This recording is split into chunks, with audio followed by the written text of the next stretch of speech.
안녕하세요. 방콕에서 부동산 에이전시 운영 중인 고마주십니다.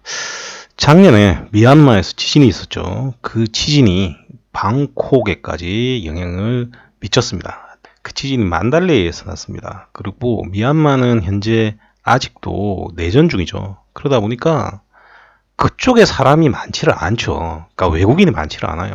그런데 방콕은 외국인부터 시작해서 특파원도 엄청 많죠.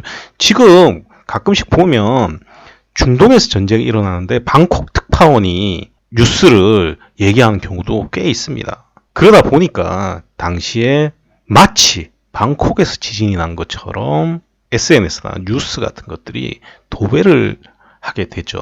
그런데 이 지진이 사실은 상상을 할 수 없는 지진입니다. 지진 난 데 여기에요. 만달레이라고. 여기가 지진이 자주 일어납니다. 그런데 잘 보시면 이쪽으로 해서 산맥 타고 쭉 내려오면 도시가 없어요. 그냥 바로 다이렉트로 여기까지 온 건데 이 길이가 어느 정도 되냐면요. 만주에서 지진 났는데 부산 흔들린 거하고 비슷비슷합니다. 그러니까 만주에서 지진이 났는데 그 지진파가 부산 해운대까지 와서 부산 해운대에 있는 건물들 흔들리게 한 거하고 똑같거든요. 자, 그때 제가 말씀드렸던 게 뭐냐면 매뉴얼이 없다. 그래서 사람들이 굉장히 놀랐습니다, 당시에. 자, 그런데 제가 오늘 해드리고 싶은 얘기는 그게 아니고요. 여러분들한테 이런 질문을 다시 하고 싶어요. 여러분들이 태국에 콘도를 샀어요. 그런데 지금 다시 이 지진과 같은 일이 일어났다. 그러면 어떻게 대처를 하실 겁니까? 여러분들이 한국에 있어요. 아니면 미국에 있거나 아니면 또 다른 나라에 있을 수 있습니다. 설령 태국에 있어도 마찬가지예요. 만약에 지진이 이렇게 났다라고 하면 그 콘도를 어떻게 할 겁니까? 제가 묻고 싶은 게 이겁니다. 제가 왜 이 질문을 하냐면 일을 하는 입장에서 저는 관리를 하잖아요. 그 지진이 일어나고 나서 그 뒷수습이 아직까지 전부 다 된 게 아닙니다. 제가 현재 특정 회사의 콘도를 한 두 군데 정도를 아직 팔고 있지 않습니다. 수영장이 최근에 보수돼서 다시 오픈된 데도 있을 테고요. 아직도 보수가 안 돼서 지금 보수를 하고 있는데도 있을 겁니다. 그러니까 1년이 지날 때까지 보수가 안 된 콘도들이 꽤 있어요. 그래야 반대로 보수가 이미 한참 전에 끝난 콘도들도 많습니다. 실제로 이런 것 때문에 건설사의 신뢰도도 많이 바뀌었습니다. 그리고 뭐도 나왔냐면 파이낸싱이 얼마나 좋은가도 어느 정도 드러나게 됩니다. 자, 그런데 문제는 그게 아니죠. 여러분들은 이미 콘도를 샀단 말이에요. 그러면 그 콘도를 지금까지 아직까지 수습이 안 됐다라고 하면 그것들을 어떻게 관리를 해 올 것이냐, 그겁니다.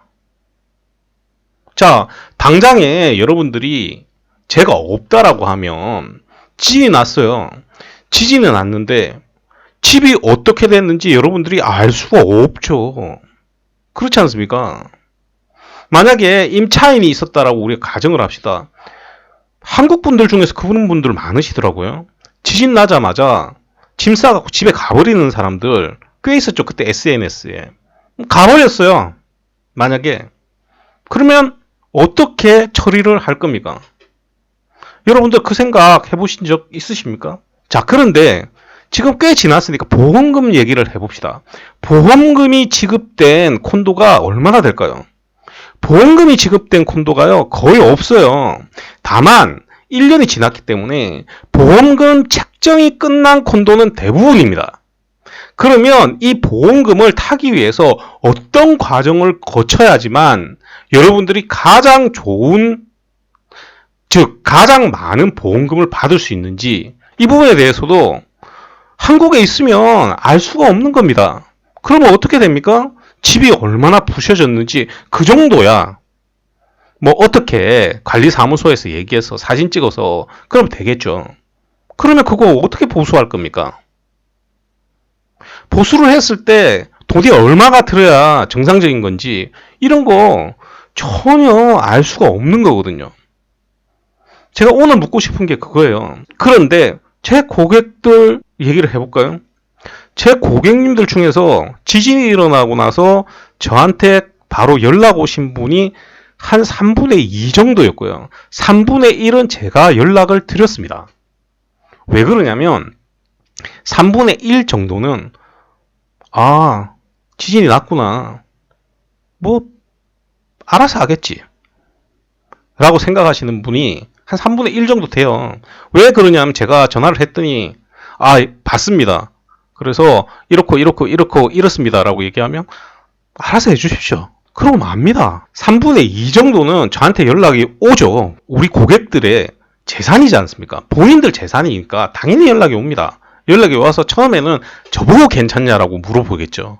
저는 뭐 별로 상관이 없습니다. 그때 술 먹고 있다가 이런 얘기 합니다. 그러다가 이제 집을 물어보는 겁니다. 그럼 제가 쭉 다 얘기해 줍니다. 그래서 어떻게 해야 되고 어떻게 되는 거고 사람 불러갖고 어떻게 할 거고 그리고 보험 할 때 우리가 책정을 어떻게 해서 넣을 거고 그런 얘기들을 쭉 했고 지금까지 계속 해 온 겁니다. 그래서 실제로 아직도 보수를 안 한 집들이 꽤 있어요. 저도 왜 보수를 안 했느냐? 임차인이 계속 살았으니까요. 임차인이 계속 사는데 보수를 할 수가 없잖아요.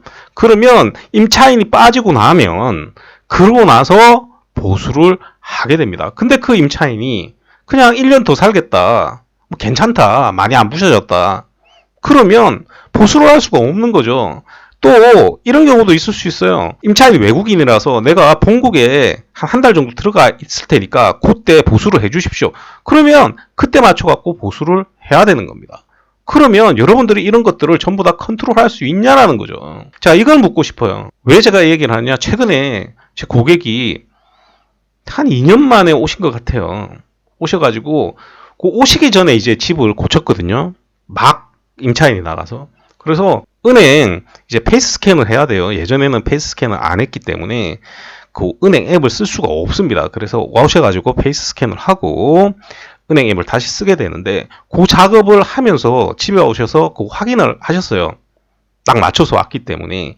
그때 제 고객 그 얘기 하더라고요. 사장님 없었으면 이런 거 처리도 못한다.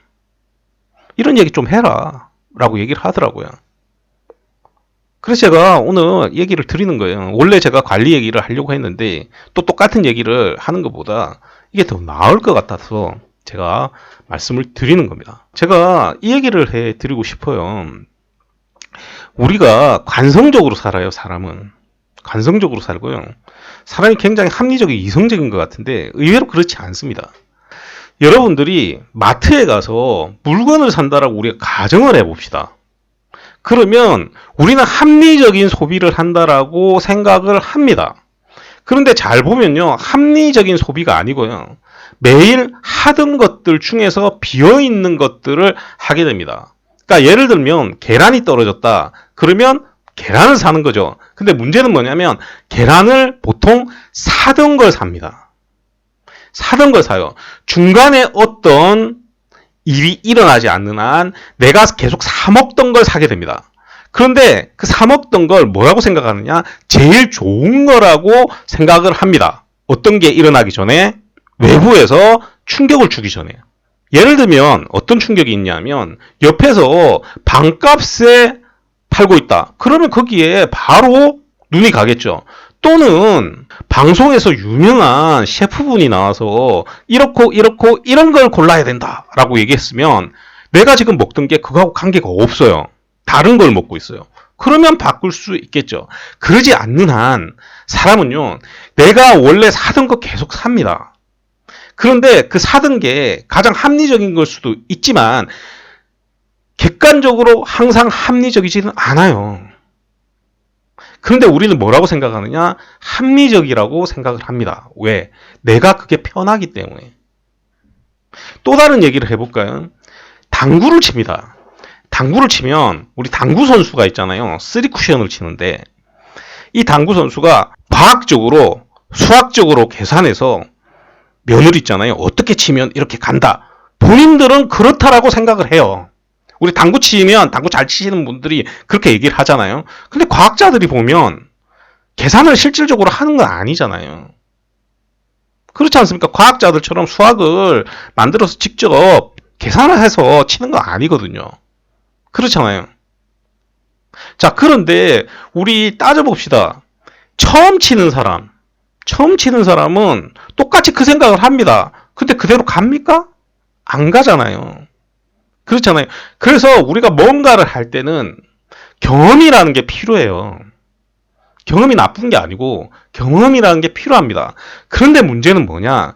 투자라는 것 있잖아요. 경험을 하기 위해 할 수가 없어요. 우리가 당구를 치는 건 돈이 얼마 안 듭니다. 그런데 여러분들이 투자를 하는 건요, 경험을 쌓기 위해서 하는 게 아닌 거예요. 국가대표하고 똑같아요. 국가대표가 경험 쌓기 위해서 가는 거 아니라고 하잖아요. 이건 애초부터 실력을 여러분들이 가지고 있어야 되는 겁니다. 그렇잖아요. 그래서 여러분들이 주식 투자할 때도 방송도 많이 보고 공부도 많이 하고 그렇게 합니다. 그런데 이게 우리가 흔히 많은 정보가 있는 투자 상품 있지 않습니까? 여기서는 그렇게 해도 돼요. 그렇게 해도 성공하는 케이스가 나올 수 있습니다. 근데 외국에, 그것도 여러분들이 잘 모르는 거, 그것도 내 편한 대로 내가 한국에서 하던 대로 마치 달걀 사듯이 똑같이 합니다. 똑같이 해요. 근데 여러분들 잘 생각해 보세요. 너무나 다르잖아요. 나라마다 다 달라요. 제가 여기서는 전문가지만 제가 어느 날 호주에 가면요, 처음부터 다시 시작해야 돼요. 미국에 가면요, 처음부터 다시 시작해야 되는 겁니다.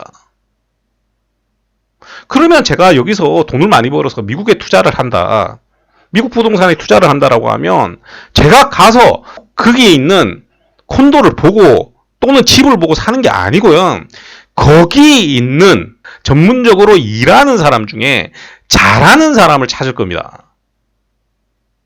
그리고 내 집을 잘 관리해 줄 수 있는 사람을 찾는 거죠.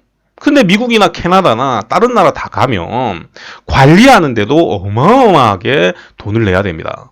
한 10% 정도 내야 되는 걸로 알고 있습니다. 그런데 전 공짜로 해주잖아요.